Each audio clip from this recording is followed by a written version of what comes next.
حجاج ابن یوسف دا یو گورنر تیر شوی دی او ډیر ظالم سړی و، ډیر جلالی او ډیر هیبتناک، دومره جلال و چې چا به د نوم واورېدو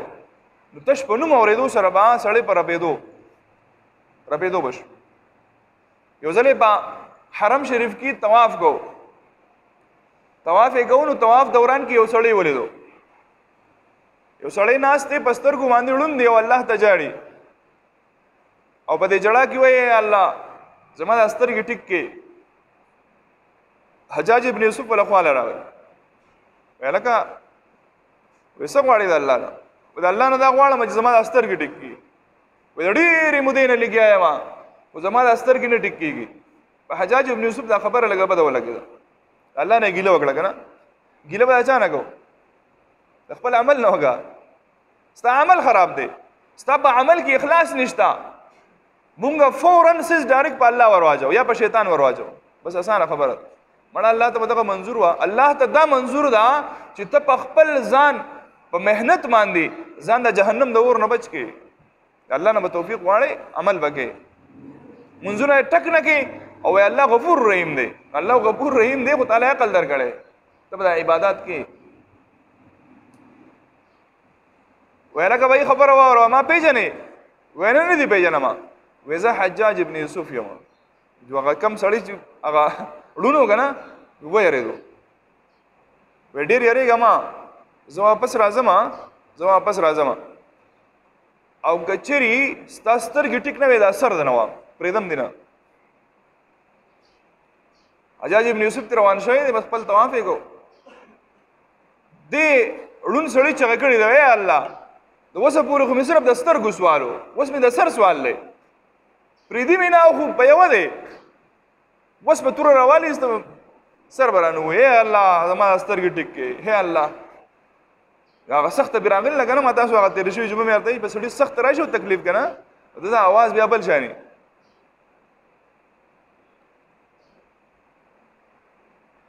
ده چې دا چغې مغې والې والله دا جوړله خو زړه نه یې جوړله، ځکه چې اوس یې د سر خبره ده. حجاج ابن یوسف بابل طرف باندې راتلو چې کتل یې سړی ټیک ټاک دی، چغې خوشحاله دی. حجاج ابن یوسف ته تا ته پته ده چې دا څه وجه وه؟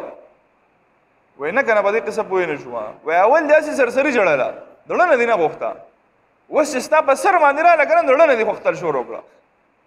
وایي ځکه الله رب العزت ستا هغه فریاد قبول کو. اوري الله رب العزت هر چا اوري، لیکن قبلولو دپاره اخلاص او للهیت د زړه هغه دننه تړپ او درد دا ضروري دی، دا لازمي دی. نو انس رضی الله تعالی عنہ فرمایي چې حجاج ابن یوسف د حضرت انس رضی الله تعالی عنہ دا خادم رسول صلی الله تعالی علیه وسلم دی، د نبی رسول الله ډېر خدمت کړي. دی وایي زه راوغوښتم نو ما ته یې اسونه ښودل شروع کړه چې دا وګوره دا دونه ښکلي اسونه دي، دا دي. وایي ستا د دې اسونو په باره کې څه خیال دی؟ حضرت انس رضی الله تعالی عنہ ته وفرمایل چې ما د نبی علیه الصلاة والسلام نه اورېدلي دي. نبی علیه الصلاة والسلام وفرمایل چې د ساتلی شوي اسونو درې قسمه دي. یو دا چې سړی وایي زه دا اس ساتمه په دې نیت یې ساتمه چې په دې به سورېږم او د الله په لاره کې به د کافرو خلاف جهاد کوم. نو د دپاره دا اسونه ساتل دومره باعث د اجر دی، حد تر دې چې د قیامت په ورځ باندې به دا کم اس دی د دا چې کم بول او براز دی، بول او براز پېژنئ وشان او مجازي، د دې غوښه د دې دا سرمن دا ټول به د قیامت په ورځ باندې د ده په عملنامه کې د اعمالو په تلې کې دا به تللی کېږي، دومره لوی اجر دی. او دویم نمبر یو سړی دې دپاره ساتي چې یاره زه به په دې اس باندې خپل ضروریات سر کومه، یاره یو ځای ته زه پیدل نشم تللی نو په دې به سورېږم او ځم به، زما ضرورت په ما ته سر کوي نو د لپاره په دې نه اجر دی نه ګناه ده دغه مثال زموږ د ګاډون دی ها او دریم نمبر هغه سړی دی چې د آسونه د دې لپاره ساتي سورلی د دې لپاره ساتي چې په دې باندې فخر کوي په خلکو ځان اوچت حسابوي نو د دې لپاره دا وبال دی د دې لپاره دا وبال دی او د قیامت په ورځ باندې به د دې تپوس کیږي د جهنم لپاره ځان له اسباب جوړي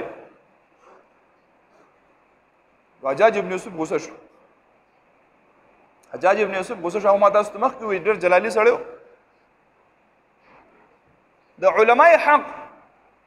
د هغو کار دی چې هغه به تا ته ښایي چې په دې څیز کې ستا نقصان دی په دې څیز کې ستا فایده ده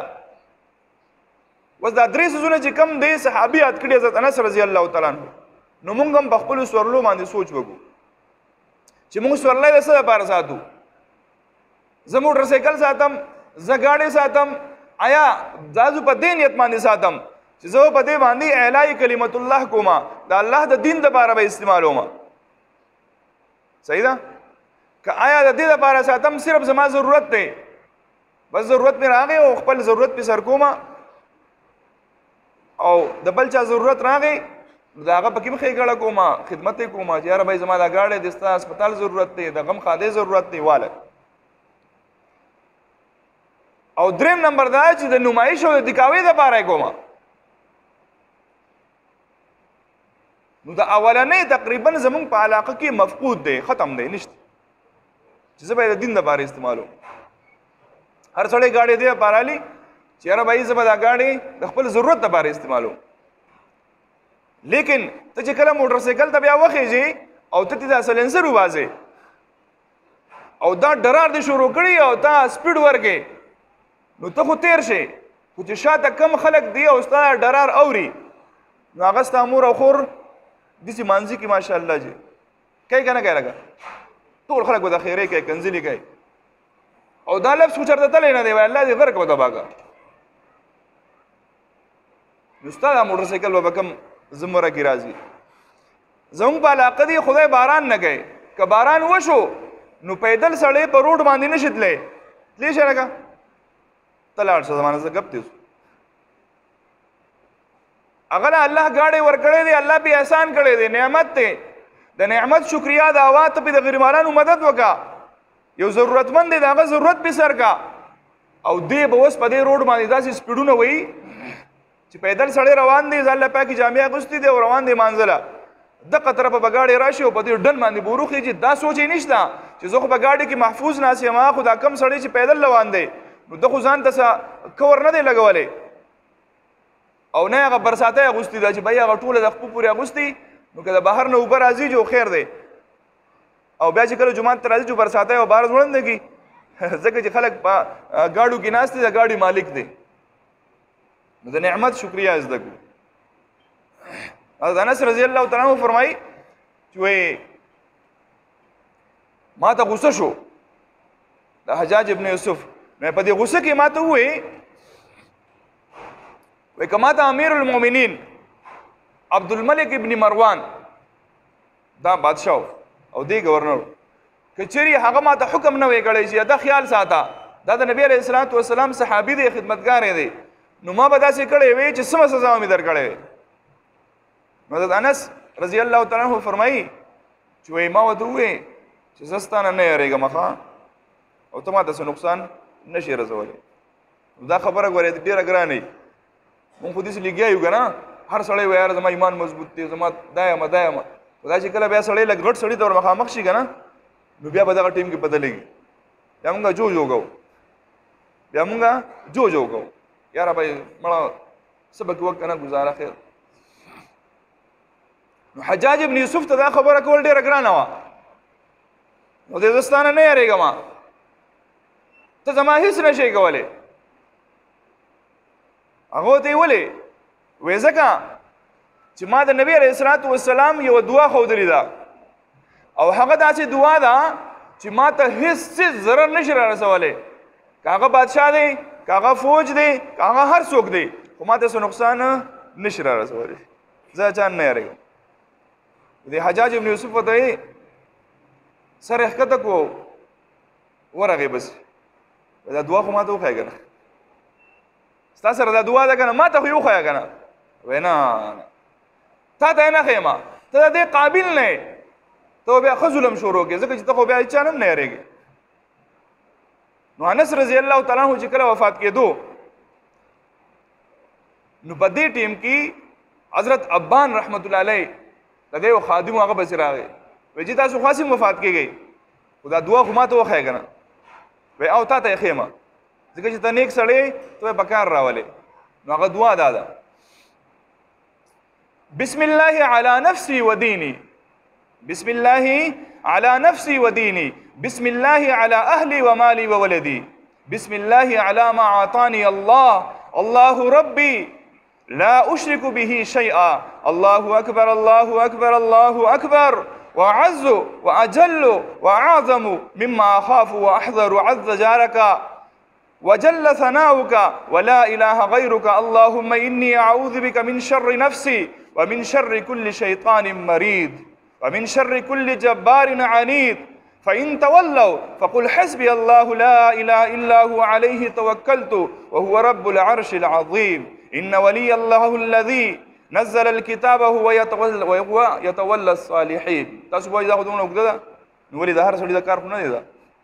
د هر سړي کار خو نه دی کنه چې دا دونه پاورفل شي چې پاورفل جوړېږي دا هغه د بارغ بدواګانی یادې کنه موږ د دنیا سونه خبري یادې کړې دنیا سونه خبري مونږ یادې کړې دا د موبایل دا نمبر مونږ په یادو کنه دا سونه غټ کمال دی شناخت کارت نمبر مونږ ته یادې چې لکه دا نمبر دی نو که یو دعا مونږ یاد کو دومره پاورفل جوړ شمه چې زه د هیڅ چا نه بیا نه یارېږم د هغې دپاره خو به لږ محنت کول پکاري که نه